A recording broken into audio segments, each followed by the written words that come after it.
Good morning সবাইকে। তো আজকে সকাল সকাল তোমাদের সামনে চলে এলাম। এখন বাজে 5:30 সকাল। স্কুল যাচ্ছে আজকে, ভাবলাম স্কুল লাইফ সব কিছু শেয়ার করি। যে উঠে গেছে, রেডি হচ্ছে, আর আমি একটু 1 কাপ চা নিয়ে বসে পড়েছি। বড়দের প্রণাম, ছোটদের অনেকটা ভালোবাসা জানাচ্ছি। বাইরে বৃষ্টি হচ্ছে, ফোনটা নিয়ে যেতে পারবো কিনা জানি না।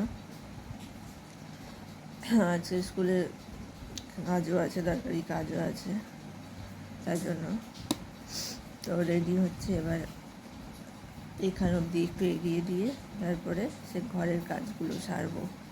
তারপরে কি করছি না করছি সারাদিন দেখতে থাকো। স্কুল যাইতেছে তো সকাল সকাল ভাবলাম যে কি করব পরে একটু বাজারের দিকে যাব। তো একটু রেডি হয়ে নিয়েছি, তো কেমন লাগছে আমাকে জানিও। তো তারপরে কাজকর্ম করব। সকাল সকাল আজকে ভাবলাম যে কটা ভিডিও বানিয়ে ফেলি, বেলা হলে না ইচ্ছে করে না আর। তো তো আজকে বানিয়ে ফেললাম ভাতেরই ফ্রায়েড রাইস।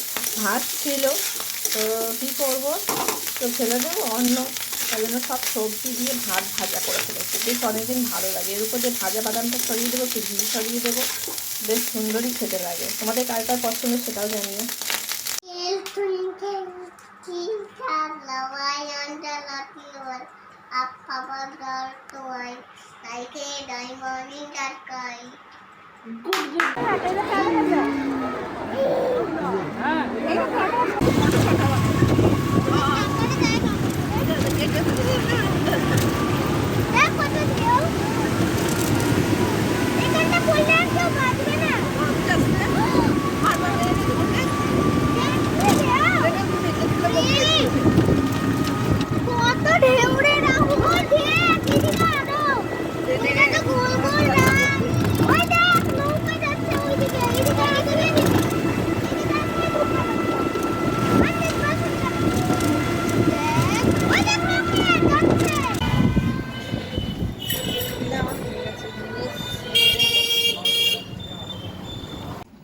যে গরম গরম বলতে গেলাম কেন, পেয়ারা